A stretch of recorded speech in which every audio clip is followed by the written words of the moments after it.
Shalom, everyone, and welcome to the House of Cedo Ministries. We are continuing our lesson, Understanding the Audience, Deuteronomy 28. This lesson has been created and sponsored by the House of Cedo Ministries, and it's presented by yours truly, Brother Andrew Bradley.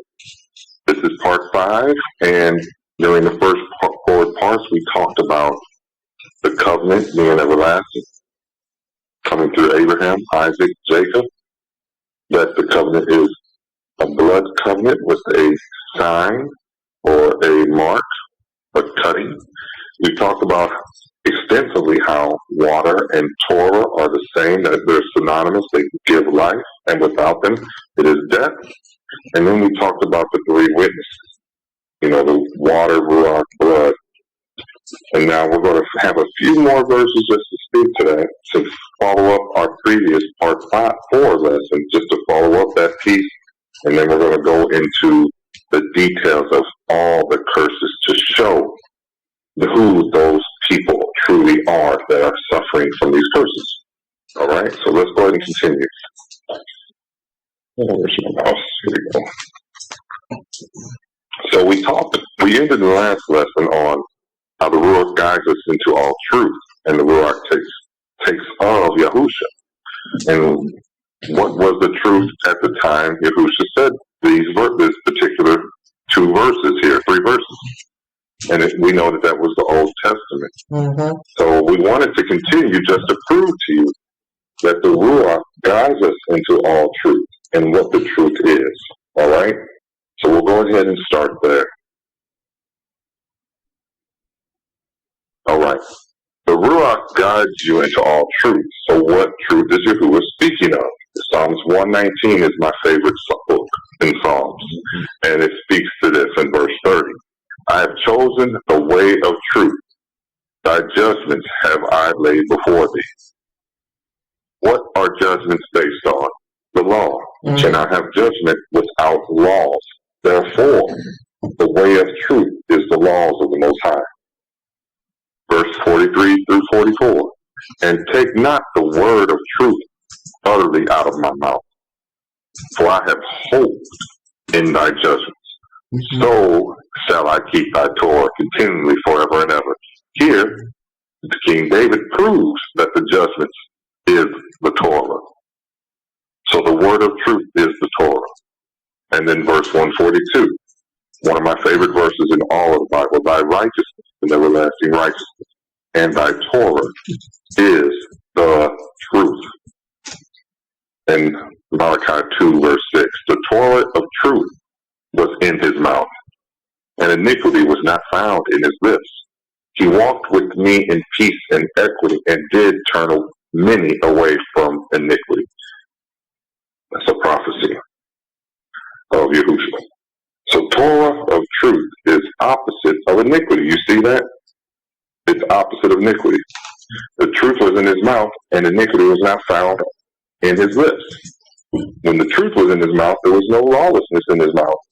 It's the opposite. So you know by default that the Torah of truth is law, right? It's the Torah. It's opposite of iniquity, which is lawlessness.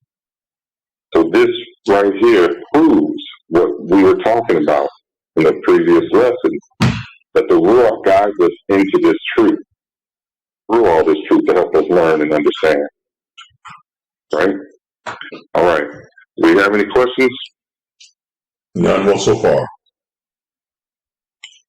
All right. Now let's get into the meat of this. We got a very visual part of the lesson now. From here on out, we will have a lot of visual aids that will speak to the curses and help us understand how to really think through this chapter. Brother, be the first reader, please. Okay. Deuteronomy 28, 17 to 20. Cursed shall be thy basket and thy store. Cursed shall be the fruit of thy body, and the fruit of thy land, the increase of thy kind, and the flocks of thy sheep. Cursed shall thou be when thou comest in. Cursed shall it be when thou goest out. Yahuwah shall send upon thee cursing, vexation, and rebuke in all that thou settest thine hand unto for to do, unto thou be destroyed, and unto thou perish quickly, because of the wickedness of thy doings, whereby thou hast forsaken me. You know, thank you, brother. Yahuwah is long suffering. And the rock Yah, that he is that. But when he decides to pull and do what he said he was going to do, he knew that it was going to be severe because of how horrible we behaved. And we did it over and over and over and over again for centuries. So when these curses came, you will see they are extraordinary. We read this and we don't really appreciate how bad it is. The curses are extraordinary. They are the pinnacle of suffering. They are the pinnacle of hate. They are the pinnacle of devastation. Complete destruction these curses have done. In a way, no other people in the world can mimic what these curses have done. It is on Yah's people like a bad smell, dirty clothes, you name it. You can't miss it when the person comes by. Right. When he says cursed is your basket, it's what you're able to hold or purchase. Cursed is your store, your own produce, your own finances, your own economy. Cursed is the fruit of your womb and your land. It's not just your body, it's the land that you're on as well. Cursed when you come and go. Who to this day have to be careful where they go? Think about that. I'm 6'4", 6'5", 315 pounds, and I'm not built like some slob, and I'm not going just anywhere. I'm careful. I have to be careful where I come and go. As big and as strong as I am. And then he says, Yahuwah will curse. And this is a cursing by spitting. Can you imagine how nasty that is? A vex, which is confusion and turmoil and rebuke. Ooh, this is terrible. And as we dig into this chapter, this part, but the real heart of this lesson, it's going to weigh heavy. And it's going to be devastating. It's going to be tragic. It's going to be unimaginable what is in this lesson. So, by thinking about this, what we just talked about, cursed is the basket, the store, the fruit, and you're coming and going, can we say which people really line up with these verses? We're going to look at some helpful examples on the next slide for understanding. Do we have any questions? No hands raised this time, brother. Okay. So, to whom does this apply? Cursed is your basket and store. Does this apply to those who claim our ancestry? No. Those Jewish ones? No. I'm going to show you the outrageous. This is why they live by the Talmud. Because the Torah itself exposes them. The state law that runs the state of Israel, their national law is not Torah. They'll take pieces from the Torah and try to say who they are. They don't live by it. They live by the Talmud. And on the coming slides, we will examine each of the curses or the bulk of the curses closely. By comparing and contrasting in our conversations and what we see, we will identify the true people easily. We know who it is as a ministry, but I want the world to see what's coming, what's true, and this lesson is going to be a great example. All right? Okay, let's get into our first example. Cursed is your basket and store. Let's look at an example to help with this understanding. If the true people are cursed in your basket and store, then let's look at this. Have you ever heard, and please answer, I want to know, have you ever heard of the Diamond District of New York City? No. Yeah. The bulk of people never heard of the Diamond District Club. They've never heard of it. It is located in New York, and it has an annual sales as of whenever I pulled this. It's probably kind of old, but it's $24 billion per year. Probably more than that now. Do you know who runs the Diamond District? Yeah. The largest market for diamonds in the world. The Jews. Who do you see? The Jewish. Come from the store. The Jewish. You see. You see one on the left, one in the center, and one right in front of the doors. Right, walking to the left.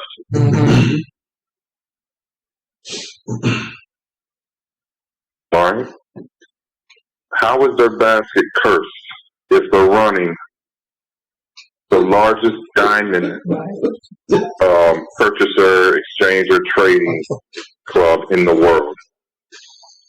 If not. That don't make sense, right? Here are some pictures, further pictures of employees in the Diamond District. What do you see? I mean, various employees inside the Diamond District Club. Who do you see? Brother, who is the director who directs Spaceballs and all those movies? Mel Brooks. Don't that guy look like Mel Brooks on the right? Yeah. Yes, he does. And Mel Brooks is Jewish too, by the way. Yes, he is. Spielberg is Jewish. It's a Jewish name. So we see that this, and I got plenty of pictures to show you, but this is just another picture. All right. Before we continue, any questions? Yes, Minister White has her hand up. I was just curious. Yes, ma'am. How is it that the individuals that govern the Diamond District Club, where is their diamond mine? Africa. Where is their not? Oh, let's just okay. I'm quiet. I'm sorry. Let me get a strap up. I'm sorry. I'm in silent mode. Billy was right there with me. Sister Billy was thinking that with you. Yep. Minister White, we'll make sure we speak to it. I think I got a slide or two coming where we'll talk about it from the State of Israel perspective. Thank you for apprehending me because I was getting ready to go down that rabbit hole. Sure. Most surely I was going. I'll let you go down it in another slide or two. Thank you. All right, here is another set of workers. The gentleman behind it and the gentleman who's a customer. The desk is where the diamonds get their final way, by the way. And who do you see at the desk? Jewish. There's so much history when it comes to the influence that Jews have on economies. This is one of the reasons why Germany wanted them out. They took the German economy over. Just look up the history. They don't teach it because most of the media teaches what appeases the Jews. But true history tells you Germany had a problem because Jewish people were so overwhelmingly influential on their economy, their education, everything. Their banks, the wealth was being controlled. They were taking the country over. And they have done so in America as well, through financial means, banks, and stuff like that as well. They do the same thing here. All right. Let's go. We got a few more pictures of this. So if their basket is so cursed, look at the overwhelming representation of the Diamond District. You don't see anybody else in this place. In the background as well. Yep. You see Jews. I couldn't find any other type of employee pictured online. I'm not saying that that's not possible. There probably is somewhere that they're not all Jewish, but so far that's all I could find.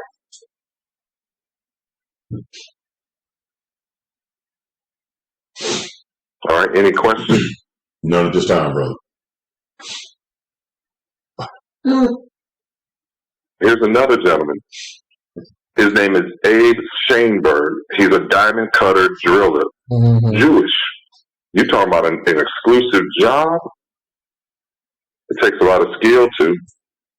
That's extraordinary. Jewish. How is their basket cursed? How are their stores cursed? That's not what I see. No, sir.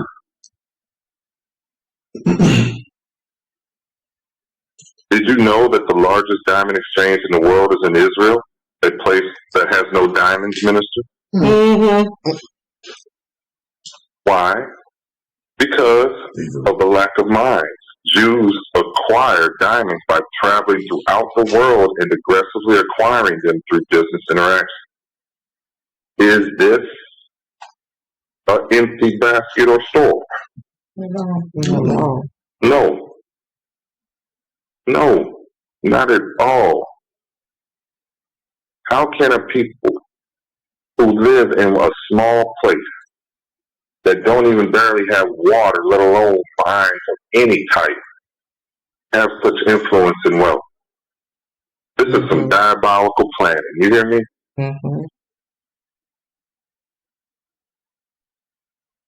Diabolical.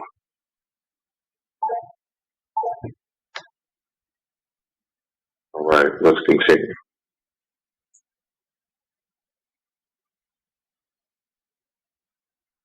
Here, did you know that that all of this is what you see in Israel? And take a look. You ain't going to see anything else. You don't see anything else. Their basket is not cursed. Their store is not cursed. They have taken and they have lied, cheated, steal their way to many things. But it ain't cursed by Yah. It will be, but it ain't now.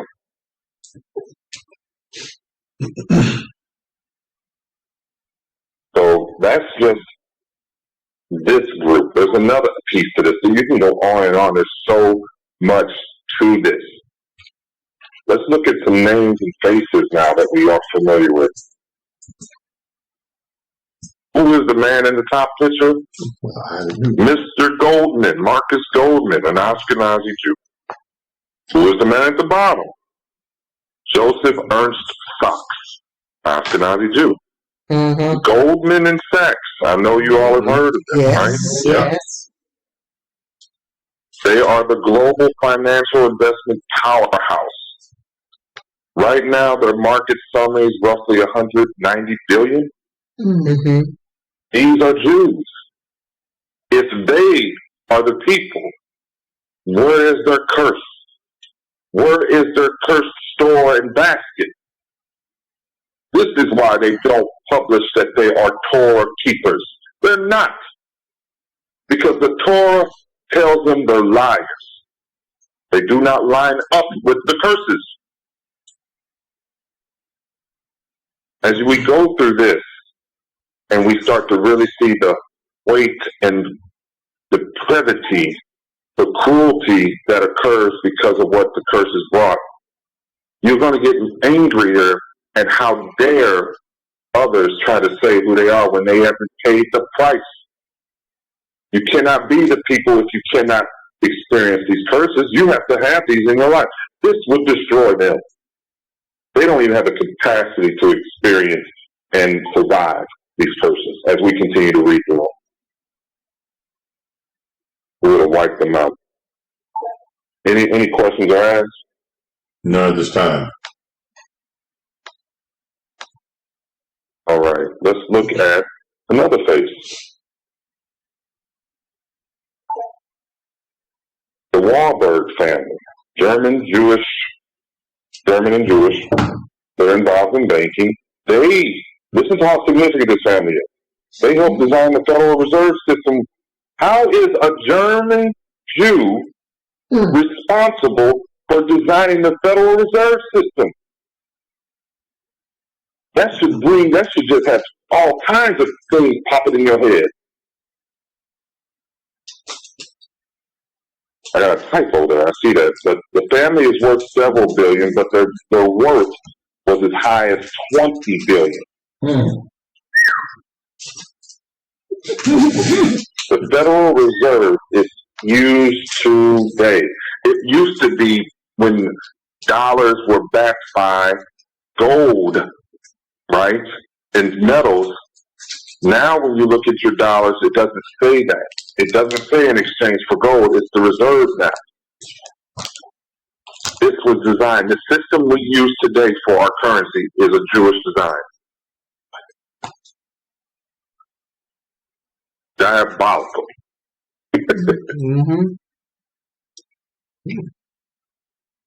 Let's continue. It even looks Jewish. The Bronfman family, Russian Jewish, immigrated to Canada, founded the Seagram's Company, one of the world's largest liquor empires, worth as high as 20 billion. Seagram's gin, Seagram wine, all of those things we grew up. Everybody they were everywhere, these wines. Seagram's was everywhere. And they were affordable, so everybody had them. Predominantly in black neighborhoods. Exactly. That's right. That's right. And that's a good point, brother. They were cheap, and you found them all over black communities. Fakers standing on the money of the white. Boy. This is a Jew.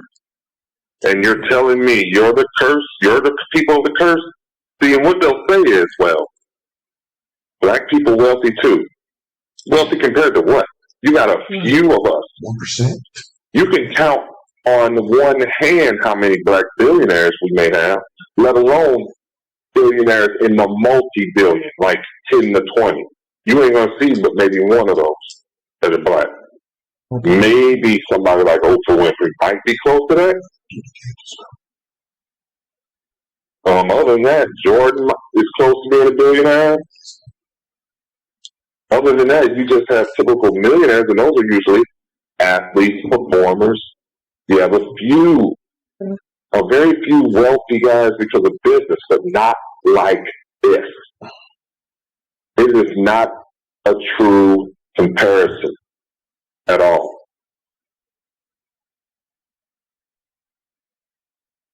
Any ads? Any comments? None at this time, brother. Okay. I mean, the Jewish influence is everywhere. The Pritzker family, one of the wealthiest families in America, 41.6 billion.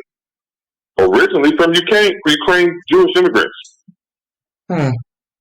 They created the Pritzker law firm out of Chicago, but then they diversified, and they created Mandara Spa, Ticketmaster. If you know anybody knows about getting tickets online and buying tickets that other people are selling, Ticketmaster is huge. Sure. And then they had Commune Hotels and Two Roads Hospitality, all that stuff. Hyatt Regency. Wow. They're worth an absolute fortune. And I'm sorry, but you're not going to find that among God's people. Not like that. And the few that get their little foot in thinking they special don't represent the population. They just represent themselves.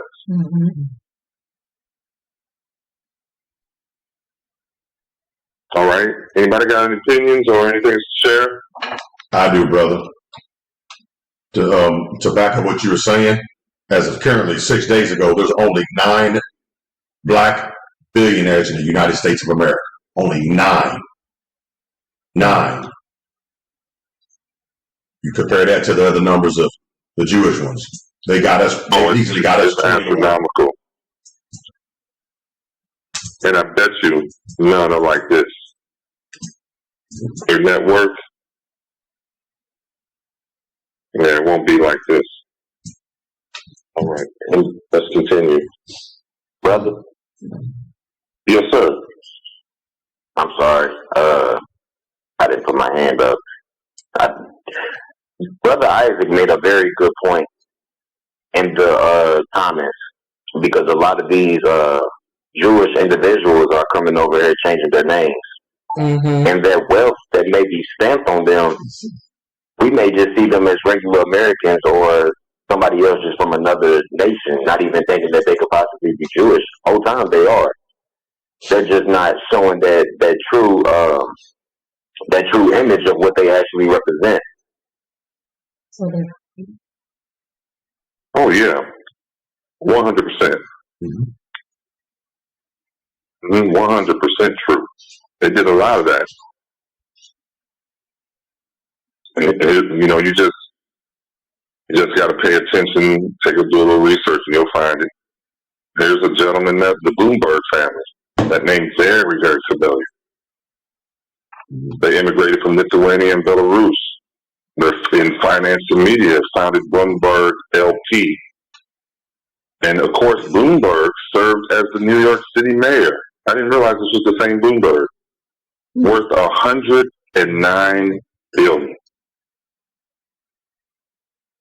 And Bloomberg Terminal, that provides real-time data. This is their product.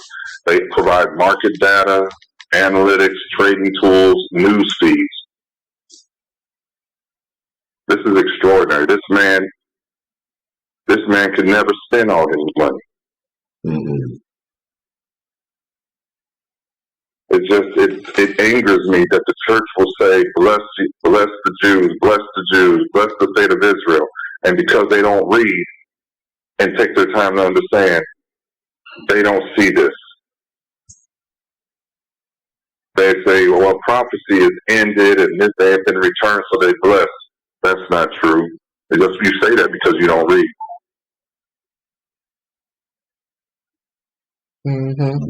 All right, any ads or questions? Brother Gianni got his hand up still. I didn't know if you had another question or not.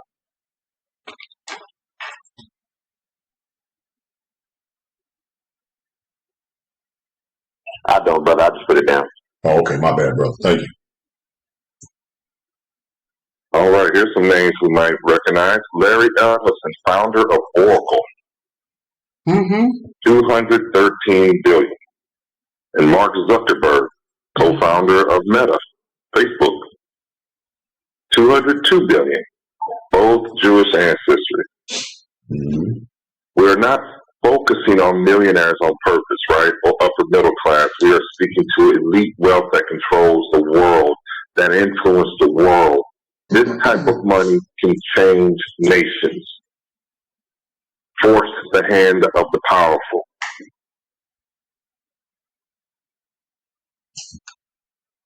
All right?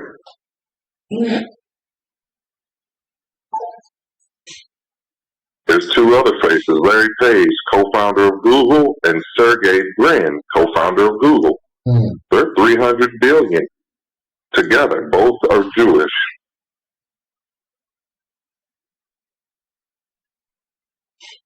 Extraordinary. And they tell me to say that, well, they're that way because God has blessed them, and that's the reason they're like this, because they're God's people. That's not how the scripture works. Y'all, of course, y'all are the greatest of sinners if you are God's people. So how are you blessed when all you do is sin?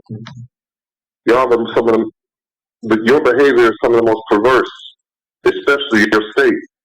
And you're going to tell me you're blessed? Man, please. I'm going to deliver this lesson with an attitude until we're done, by the way. Just letting y'all know. I can't help it. All right. Here's one that hits home. Oh, Minister White got his hand up, brother? I'm sorry. Go ahead, Minister White did me. I wanted to comment on that statement where you say that they say they are blessed like that because God blessed them to be that way. My point would be, what type of God is it that we serve that would bless our enemies above his own people? What does that look like? So for them to say that This is because God blessed them to be that, not because they're the people, but because it's a blessing from God. Mm-hmm. Then how was us being the people benefiting us then? If what they're saying is true. Minister, they'll say they got blessed because they are the people. Mm. Mm. Okay. That's what they'll say to that.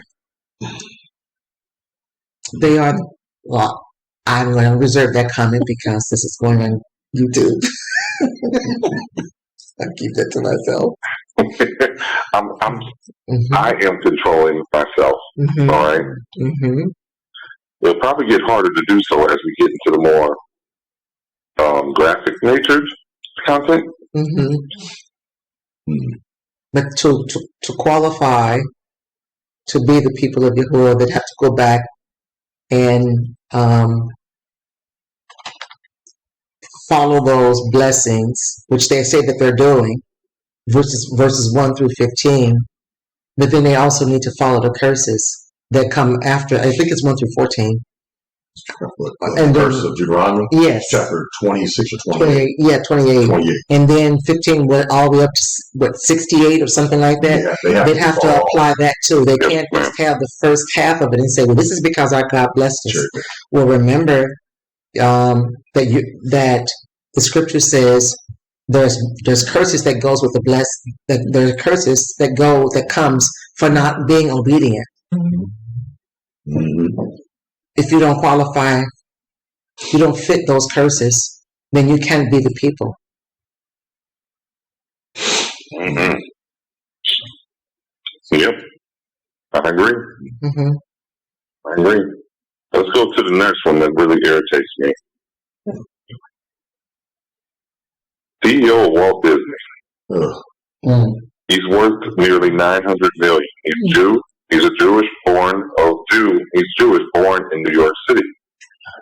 Look at what he's done, and this is why I don't support Disney.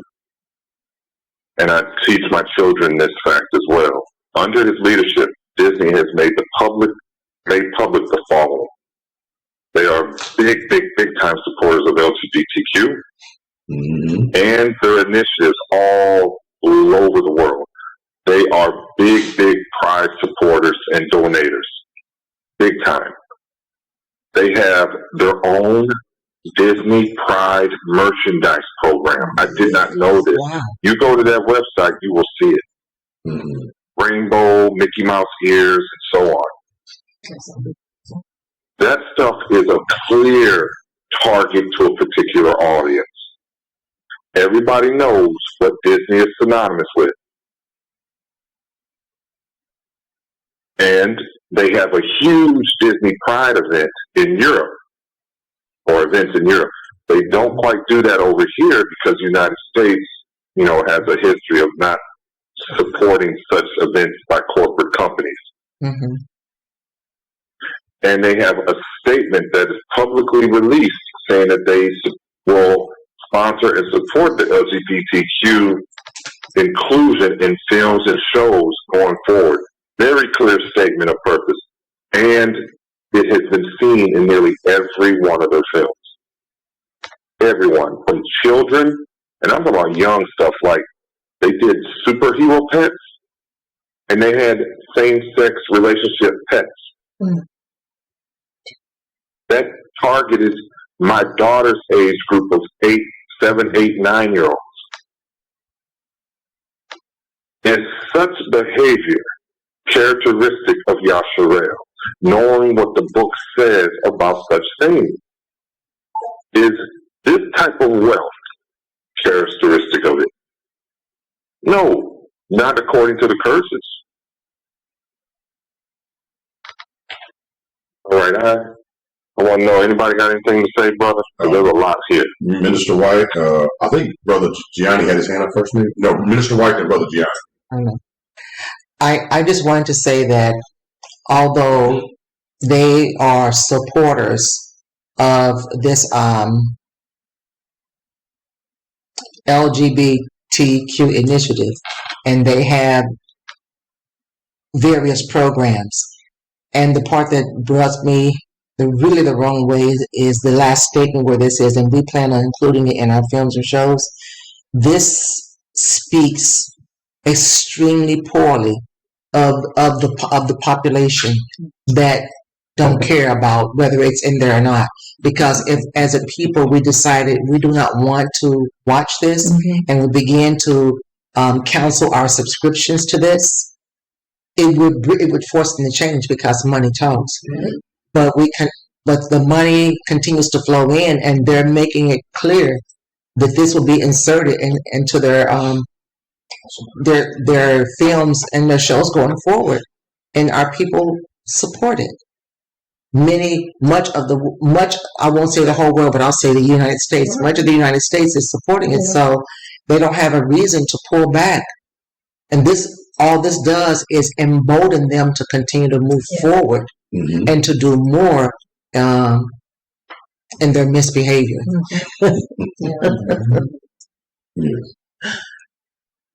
Brother Johnny, go ahead. Yes, ma'am, you're right. You're right.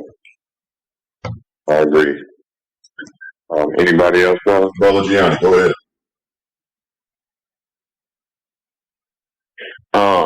Another thing too that's disgusting, and what we're dealing with is a man, an interesting man, a rabbi at that, named Solomon Friedman. Does anybody know of him? Sounds familiar. He's a Jewish rabbi that purchased a company worth $400 million.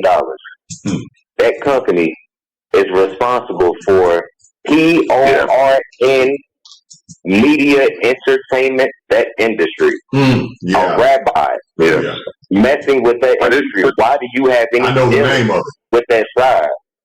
Yeah, I didn't put that in here, brother, because I found that out after I did all of this. But yes, he is how can you tell me Yahya's people? But the history books say this is what they sponsored. It was one of the reasons Germany had such a problem with them. That industry was pervasive even in Germany. Oh my goodness. Now that's why when one of them tells me, well, we're the people of the book, don't say that to me. I wish I could carry a sign that says don't say that. So whenever one of them run into me, they don't say it. Don't even say it. Put it on a shirt. Put it on a shirt. Don't, man, brother, we might talk about that. Later. All right. Any hands up, bro? Sister Mo.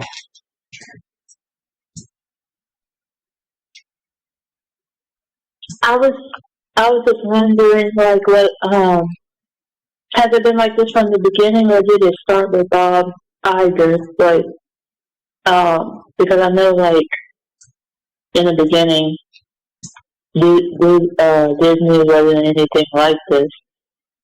But then, as people became, or at least, I guess people became more vocal about their how do I put it? Like, I guess sexuality and stuff. Like, they started including these things in children's shows. Sister, that's a great question. The way I would answer it is this, and there's some history that there is an agenda to this approach, and there's history to this agenda. However, they think very long term, these individuals, and they know that even though this is of their culture, this is of their opinion, of their people, they know that not everybody will agree. So they do not press this upon the people until it's receptive. So Disney's early stages, or other companies that may be led by such leadership, could not have done this back in the 40s and 50s, like you can do that now, for example. So that's one of the reasons why there's no obvious historical presentation in Disney's background or other companies per se. It doesn't even have to be because it's Disney. But now you see it in many companies presented because now the population is willing to receive it. That's a good question. I think that's a good observation. You know, you're right. You're absolutely right. Did something change? The people changed, really. Okay, because I know, like, The audience.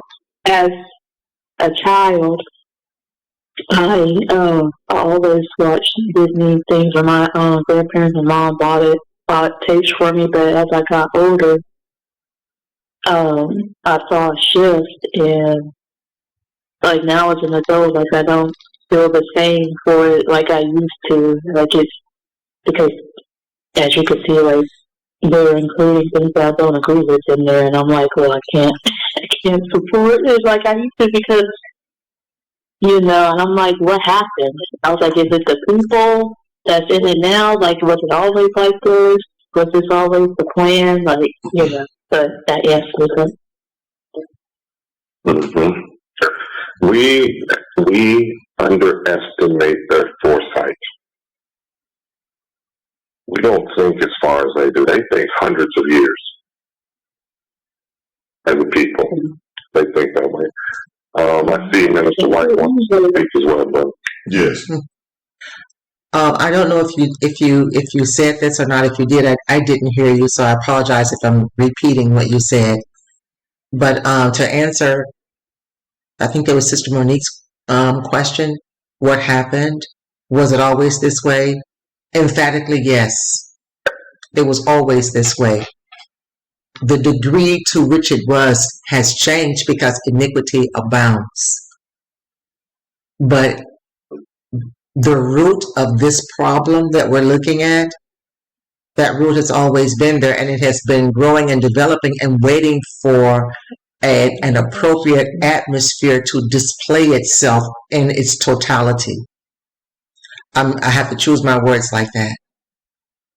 But it was there from the beginning, and it was hidden, or some people will call it on the down low, but it was there. This just didn't creep up over the past 5 years. It was there. The ongoings of this type of thing was happening more behind the scenes than it was in the open. But it has begun to come from behind the scenes, which is where it always was. And now it's presenting itself in the open, and there's not enough pushback for them not to continue to expose the thing that they have always been doing. That's all I want to say, Brother Andrew. that's correct. No, yes, ma'am. You answered it more directly. I was trying. I was being a little softer on my answer, but yes, ma'am. 100% correct. It's always been there. Why do we know that? Because the history book says this is what they have done. You just have to read the books to show it. It didn't disappear because they left one country and came to another, or got kicked out of another country and came to another. It was always with them. It was always there to do. So this is what they believe. And again, we're talking about people that live by the Talmud. And according to the Talmud, there are, I think Minister White correctly, 16 different variations of gender. Yes, gender variations of gender. Yes. In the law that runs the state of Israel, their Talmud, there's 16 genders. God. Wow. It's not something I invent or created. That's what they believe. And because they're so influential and they're heads of many of the media companies in this country, big ones, including music, including TV, including all levels of entertainment, social media, they're going to voice what they believe in. And because they don't have any issues with gender differences that are against the traditional mindsets of many in this country, they are going to display it. It is their culture. It is what they've always done. Mm-hmm.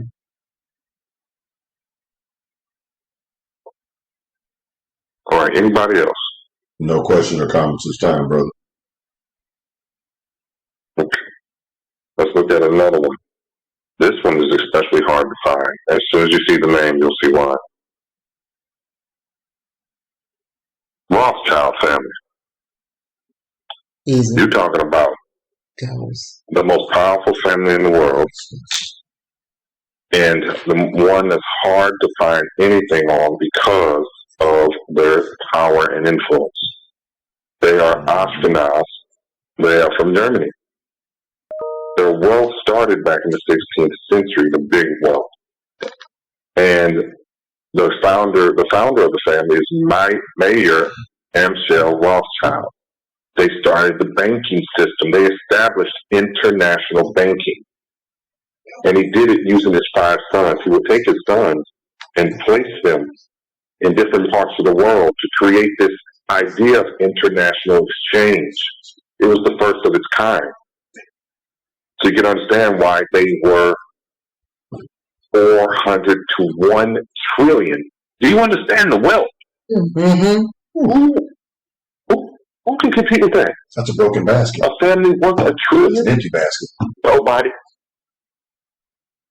And their name means the red shield, by the way, in German. Excuse me. Much of what is known of the family is very little, and very little can be found in the history books. That is simply because they don't allow it to be known. But we know, if you know enough, this is the family that really controls the world.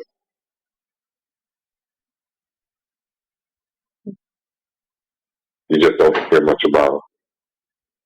So, is this a cursed basket? That basket empty. By the way, this is 16th century, so this is back in the 1500s. So you can't tell me this is because they've been returned back to their land and were wealthy. Explain him. This is prior to all of that.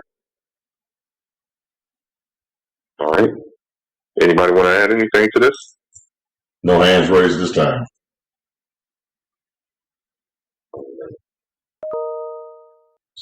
All right. We have other Jewish billionaires. We have Michael Dell, founder of Dell, 113 billion. Miriam Elderson and family, businesswoman, just a well-known businesswoman, nearly 35 billion. You got Lynn Blavatnik, Ukrainian-born investor, 28.5 billion, and the Wertheimer family, the owners of Chanel. Did you know that? I didn't know that was a Jewish product brand. I didn't know that. So, these are just representations of their people.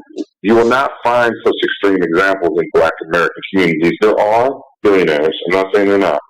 And we just said that earlier, except for what we may find in famous athletes, musicians, a few businessmen. However, their wealth is traditionally far smaller, not far smaller, with wealth numbers typically around 1.3 billion, maybe at most 3.8 billion. The few who have this wealth have it at the expense of falling in line with those who control the wealth, Yes. such as a Michael Jordan or an Oprah Winfrey, for example. You're not going to have this type of wealth when others control the wealth of the world. You have to fall in line, or you just won't get it. Mm-hmm. Do these people represent Deuteronomy 28, the curses? No. No. So we talked about cursed is your basket and your store. We know it isn't them.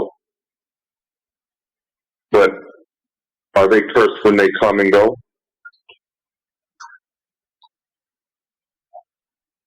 Let me tell you, even when my brother and I were young, we couldn't go in certain places in southern Illinois once it got close to being dark, or we were at risk of being jumped or hurt by white folks. And that's just the truth. When the lights got ready to come on, we had to be back in our communities. And that was in the 80s and 90s growing up.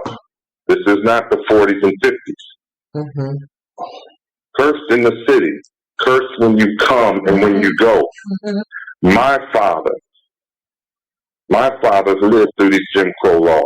Mm-hmm. There were separate schools, separate hospitals, separate sidewalks.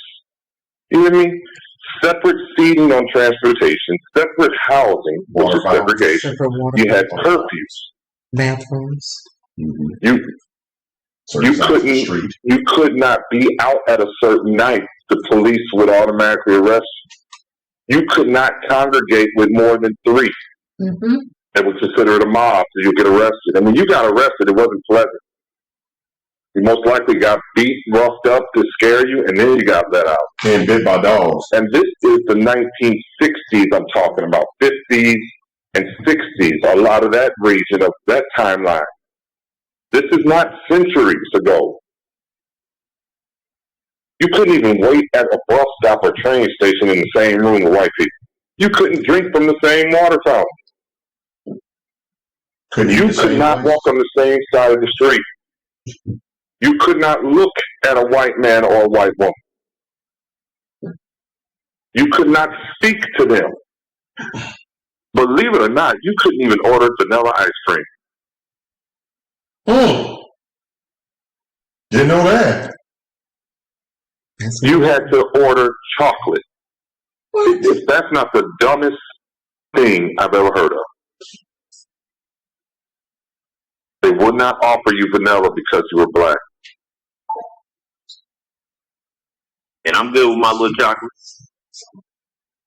Mm-hmm. Yeah, it's the best thing. It's better anyway. Yeah, you're lying. But it's just, these are the things when we say coming and going, and though these examples are far more extreme in the 20s, 30s, 40s, and 50s, I had to experience the racist nonsense that came out of their mouths, cursing me out, not liking me in their towns, and having to leave before it starts to get dark. Because I had to find work, so I had to work in that town. And this was not in some nutbush area in southern states. This was in Illinois.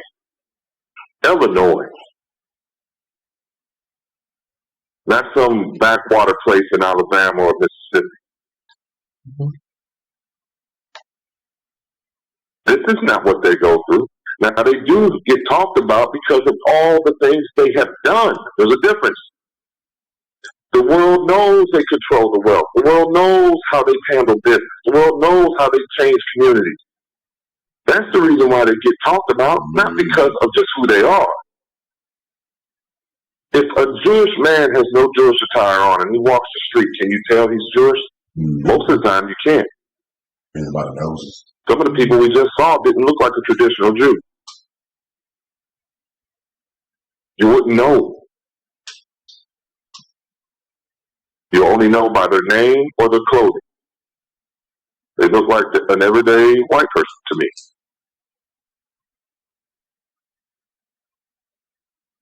They didn't have a coming and going issue.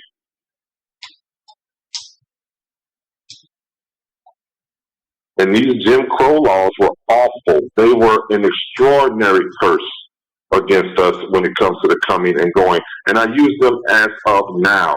We had other issues. In slave time, you couldn't go anywhere anyway. You didn't want to even leave the shack you lived in because you were afraid of what was going to happen when you woke up. And you were afraid while you slept. There was no peace when you were a slave. But I'm not even talking about that piece. I'm talking about when the slavery was done and you still couldn't leave your property without risking your life.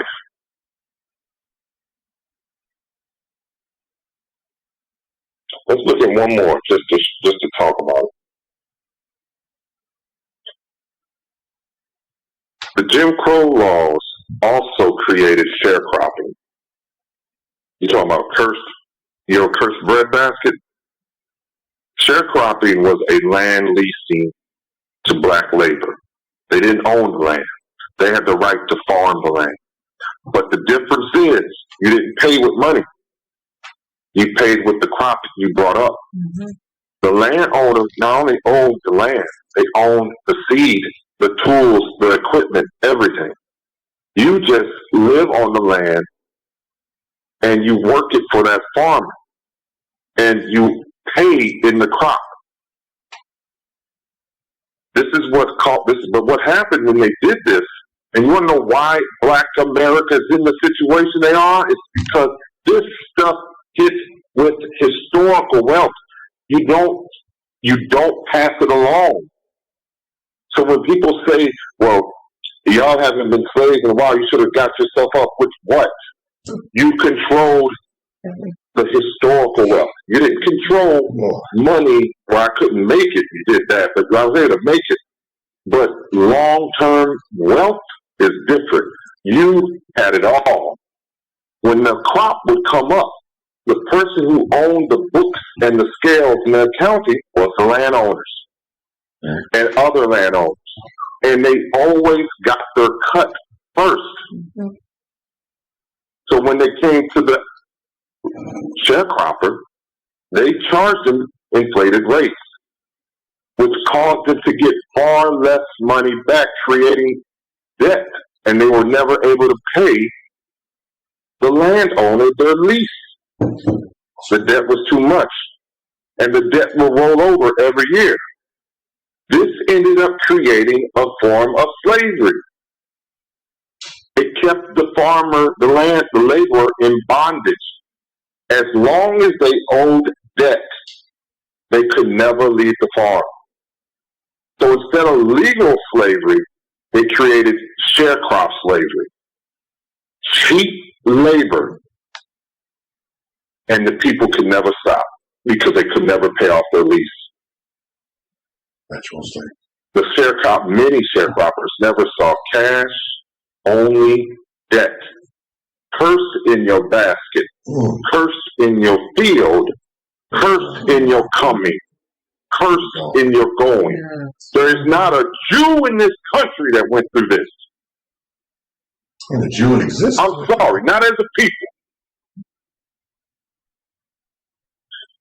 When you go and you see this stuff, you have a right to be emotional. You have a right to be upset because my father, my grandfather went through this nonsense, survived this slick, lying, deceptive practice.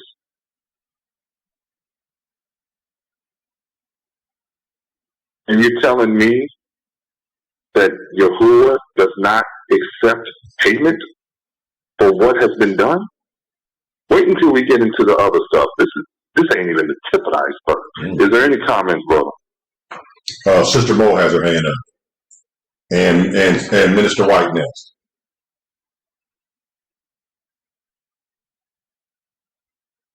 Well,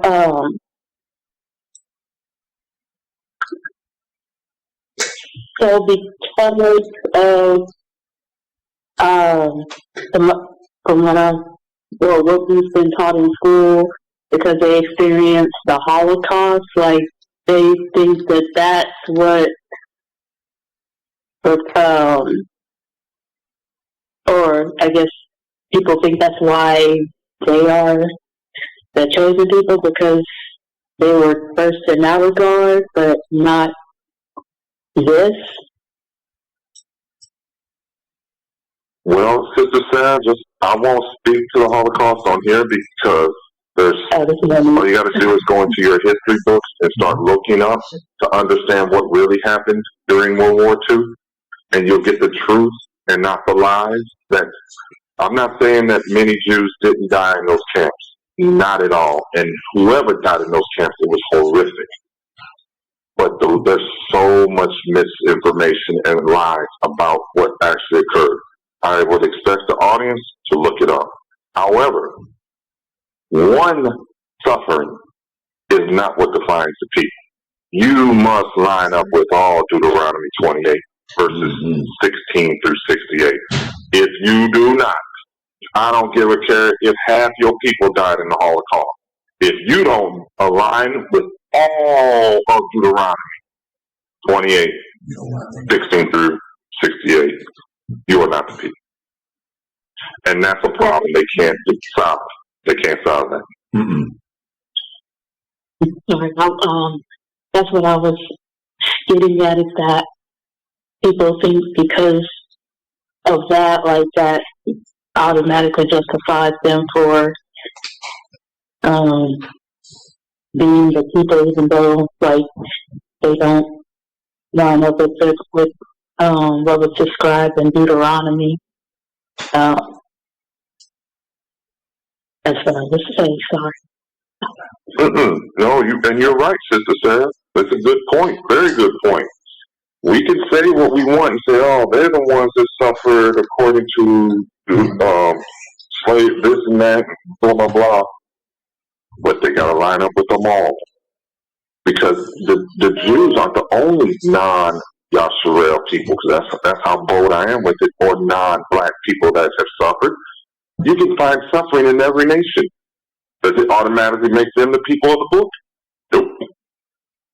The Irish went through a famine, and they've had some type of slavery themselves. They don't make them the people of the book.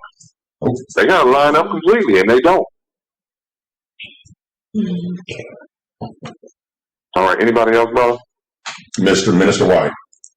I wanted to piggyback on what you were saying about how the land was owned, the crops were owned, the tools were owned, so the seed was owned. So it's very difficult to pass forth the wealth. That is a system that is still being in play, that's in play today. That system is in play today. It looks a little different, but the foundational principles are the same, which is why many of the Black American families do not have wealth to pass on to the next generation, but they definitely have debt. They have debt to pass on and not wealth. So what Brother Angel was describing that took place during the time of slavery, if that same thing is still happening, then a form of slavery is still happening. It's still being perpetuated. It has not stopped. And lastly, whether it was 6,000 or 6 million Jewish people that were POWs, there were other nations that were caught up in that. And if it were just the number that qualifies them as being the people, then we have 40 million, 50 million that have been lost easily. Congolese alone. So if numbers were a qualifier, We overqualified. then we would be overqualified to be the people. So the fact that 6 million Jewish people were unfortunately unalived, does not qualify them for being the people. No, ma'am. That's the way. Whether that is true or not. Yes, ma'am, you're correct. What experience, yeah, whether it's true or not. And we can say, let's say it's true. It doesn't qualify you. Do I qualify the Russians who died by the millions defending their nation from Germany? Russia lost so many soldiers you can't count them. Civilians they can't count. Germany polarized Russia to try to subdue them. Should we count the millions who died for Japan? The hundreds of thousands who died from the bombs alone, from the 2 bombs? Do they qualify because of their deaths? No. That's not part. You must line up with all of Deuteronomy 20. Death alone doesn't qualify. All right, we are at time. We're going to call it quits for this part 5. We will continue in sharecropping. I got probably another slide or 2 more to provide details, but we'll continue at this point in part 6. So join the House of Shiloh as we get more into this. It's going to get more details, more emotional, more heart-wrenching in some of the things that we have that really speak to the horrid history of the experiences of being under the curses. And truly the people who experienced it. So please join us next week again as we continue in this journey. Shalom, and thank you for joining us. And please remember to help us move these lessons through the algorithm by subscribing, liking, and sharing. Shalom.